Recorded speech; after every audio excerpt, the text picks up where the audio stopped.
সকালে দোকানদার নগদ টাকা দিয়ে বেচা কিনা না হওয়া পর্যন্ত বাকি দেয় না। খুবই সুন্দর কথা বলেছেন।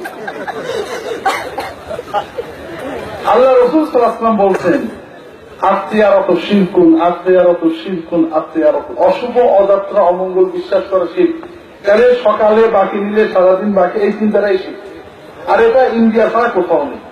একদিন সৌদি আরবে আমরা দোতলায় বাসায় ফ্ল্যাটে থাকতাম, নিচের তলায় একটা দোকান, মুদিখানার মতো দোকান, দোকানদার ইন্ডিয়ান মুসলমান। তারা সকালে নেমে কি করে একটা কিনবো, পকেটে হাতে থেকে মানি ব্যাগ নেই, গাড়িতে উঠবো, তাই বলছি পরে দাম দেবো। তো বলছে, সরি দাদা, you are the first customer.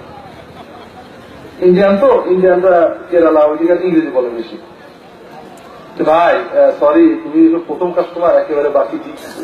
Saudi হলে কেউ এটা বলতো না।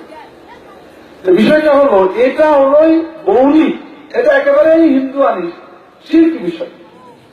এটা আমাদের সমাজে আসছে ওই অশুভ অযাত্রা অমঙ্গল থেকে। মুসলমান সবসময় ভালো আশা করে, কাজেই যদি বাকি দেওয়ার দরকার বাকি দেবেন, বাকি না দিলে দেবেন না।